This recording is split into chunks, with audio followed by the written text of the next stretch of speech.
Hola a todos, bienvenidos a Escuela Coral. I think that means hello. So, hey, good afternoon, Valor Nation and Encompass friends out there. Hey, today we're on location at the Choral School for Where You At With Katie. and Matt. Today we've got some really special guests, Oliver and Callie, who work with an organization called Mission of Hope, who we're here with to serve in the Dominican Republic, and we're excited to share with you their stories.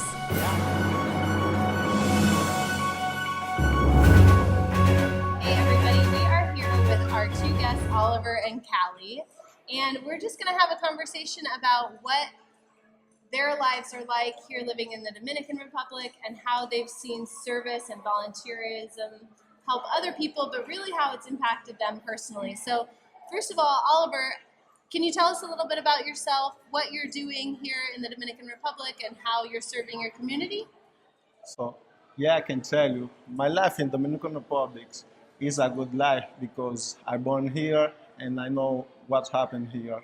And when I'm serving the people here, I do it with all my heart because I like to help the other people that need it. Like for example, if I saw some old people is making something and I know I can do it, I will help them. Yeah. So, and now I am in 12th grade in the high school. I would like to go to the university and to be an engineer for help the Dominican Republic. Do you want to build roads and bridges or buildings? Buildings, I would like to do it. What motivates you to want to help other people?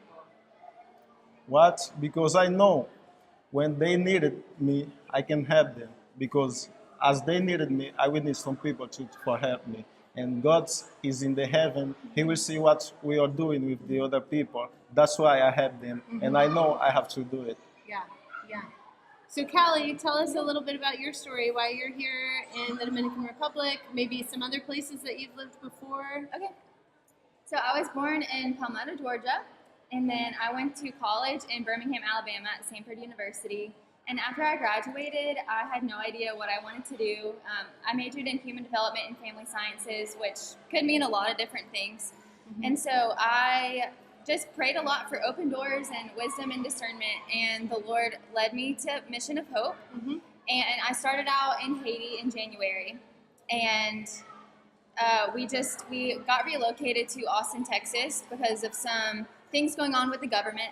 So I was in Haiti for 6 weeks, went to Austin, Texas for 3 weeks, and the Lord really has done a work in all of the interns' lives, just helping us learn how to have open hands and not knowing what tomorrow will look like, not knowing when we will return to America or how long we will be here. Has that been challenging to be so open-handed about your future? It's been really challenging. Actually, I led a devotion this morning for the intern group, and that's what I talked about. Deuteronomy 31:8 says, "It is the Lord who goes before you. Yeah. Do not be fearful. Do not be dismayed. God will never leave you." And it's really important to learn that, the Lord, He delights in us, and He wants us to be in His will and in His plan for our life. And so if we have open hands, it makes it a lot easier. It sounds like it would be really hard, but it makes it a lot easier, and you just feel more free when your hands are open to what the Lord wants for your life. Absolutely. So that's how I ended up in Haiti with Mission of Hope, and that's also how we ended up in Austin, Texas, and now we're here in the Dominican Republic. And I've been here for going on 2 weeks. Wow. So, Wow. So question for both of you. Our audience is a predominantly educationally passionate group of people. Encompass is supporting education in Haiti, and Valor School is obviously a school and supporting education around the globe. Can you tell us what an education does for a child? And we know in the Dominican Republic, public education is available to every student, but in Haiti it's not. So maybe Callie or Oliver, you can speak to the ways you've seen education help a child and their family and the community here, where it's available to everyone, and maybe in Haiti where it's not, but people fight for that. Yeah, in Dominican Republic, the education is very good in the public school because there can take more people and more education because it's free and many people doesn't have to pay a college or doesn't have to pay at the university, and that's why I am in a public school and the public school is a good education because it's like 7 o'clock to 4 o'clock. They teach us very well at this time, and we can learn something. Yeah. Yeah. So I know education in Haiti is a little bit different. There are a couple of public schools, but most of them are private, which means a lot of children aren't able to go to school because their families can't afford it. But that's why it's awesome to see a lot of organizations in Haiti and in the Dominican Republic helping with this as well. But that I've seen in Haiti having sponsorship programs, allowing families to have some financial input into their child's education, but having the sponsors to help them come alongside them, provide a meal a day and a uniform and an education. Education is huge anywhere that you go. Even if you think about in America, if like I'm really grateful that America has an education system the way that it does. But if you imagine if you don't have an education, it would be really hard to find jobs. And so it's the same way in Haiti, and I'm sure anywhere that you would go. So in Haiti, especially learning English is really important in Haiti. That opens up the door to a lot of opportunities for jobs. Awesome. So could you guys maybe end it here with maybe one story about how either you personally, Oliver, maybe you can share a story about how education has changed your life, like a specific story, maybe when you started learning English. And Callie, if you could share a story either about you personally or about a student that you've seen and how that's impacted them.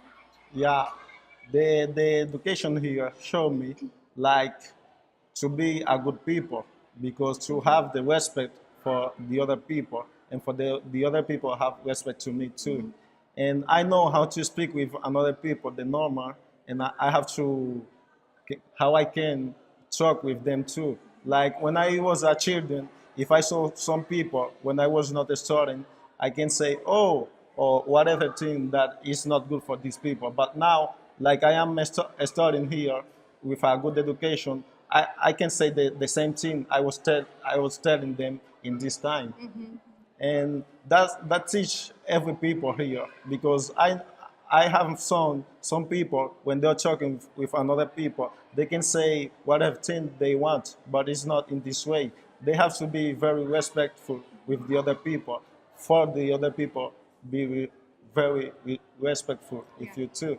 That's why the education is very good here, and they can teach us much about the technology, the language, and many things more. But on top of that, so you're saying on top of academics, you learned the social skills necessary to be a respectable member of society. That's great. Yeah. That's great. In Haiti, so the Mission of Hope campus in Haiti has a school as well as an orphanage, and just seeing the children in the community in Haiti.